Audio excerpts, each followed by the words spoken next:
is actually that Al-Qaeda sees ISIS as too violent. They would say one of our responsibilities is try to recruit the faithful. By being on TV and beheading people, you eliminate that opportunity. We would have thought of Al-Qaeda 15 years ago as the most brutal people on the planet. They are not. Well, now there's this crazy one-upmanship. Let's talk about the specific situation here, Seth, because we're entering the 8th hour. This oftentimes we will cover these terror attacks. They will have happened. We look at the aftermath, the signals, etc. But this is still ongoing.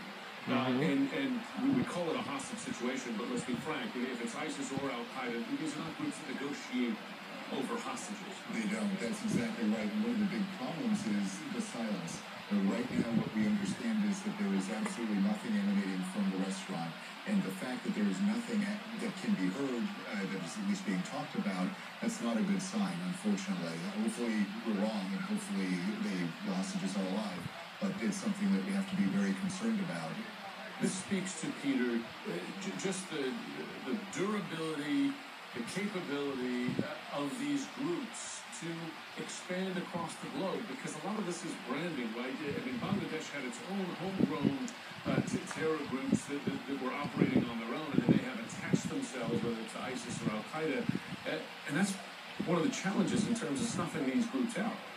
Yeah, well, and a lot of groups want to sort of affiliate with Al-Qaeda, and Al-Qaeda has a process, with ISIS, and ISIS has a process where they declare a waliyat, which is their word for a provincial affiliate. And some of these are very tightly bound to ISIS Central. In Libya, for instance, is a sort of wholly owned subsidiary. In Bangladesh, I suspect it's more, loose, more flapping on the patch. But, certainly people want to, if you're a jihadi group in Afghanistan, you actually want to say, hey, I'm part of ISIS, because it kind of helps your profile. Yeah, I want to remind our viewers, this is an ongoing security situation in the capital, Dhaka, of Bangladesh, just to the east of India, very close to the U.S. Embassy there, right in the middle of the diplomatic quarter. We're entering the 8th hour of this siege there. Lives in grave danger inside that restaurant. As you can see there, just about an hour's drive from the U.S. Embassy.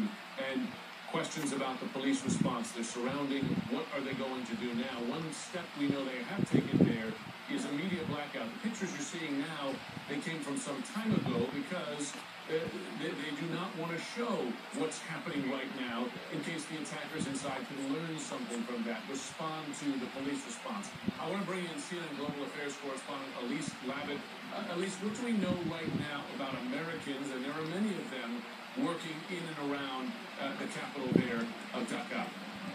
That's right, Jim. Not just American personnel, but aid workers. A lot of aid workers there. All of U.S. personnel from the embassy has been accounted for. Right now, the embassy is working to see if U.S. citizens or local staff inside. As we've said, this is a place frequented by foreigners. The embassy has what they call a warden system, reaching out by email and text to Americans living in the city and urging them to check in with the embassy or their families.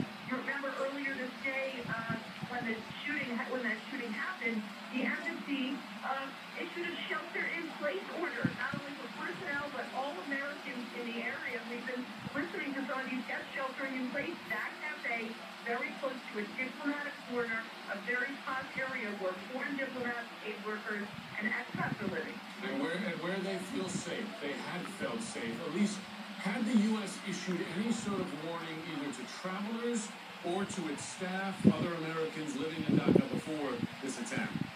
Well, they've been very concerned about an uptick in violence, and in February, the State Department warned about an uptick in violence in Bangladesh, but yet the travel warning about attacks believed to be undertaken by either groups related to ISIS or this Al-Qaeda in the Indian subcontinent, which, as we know, the State Department just yesterday officially designated a foreign terrorist organization. So a lot of concern about the growing extremism and potential for terrorist attacks there. Elise Labott, thanks very much there. Just one question as we continue to watch this. To this point, folks at home might not have heard of terror in Bangladesh. It's happening. It's on the other side of the world. But the fact is, drip by drip, there have been a series of attacks. They tended to be on single targets, horrible daytime hacking deaths using machetes on bloggers, gay activists, foreigners, etc. Peter, this is, though, would be a change. The more coordinated, multiple attackers, multiple victims potentially. Yeah, sure. I mean, the previous attacks have Ahmadiyya activists, seculars, self-proclaimed atheists, and One at a time. one at a time. I think there've probably been about 2 dozen in the last couple of years. Which I think very well-known novelists. Some guy who was working at the American embassy.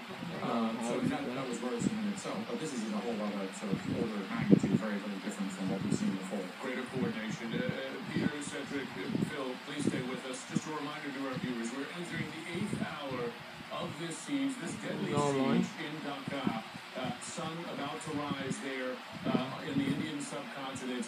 A horrible night for those hostages inside there. Still no word on their safety. We're going to continue with this story. Thanks for joining the CNN special edition of the newsroom. We'll be right back. পরে আসলে কর্মকর্তারা তদন্ত করে বা তাৎক্ষণিকভাবে তারা যে বিষয়গুলো পাবেন তার উপর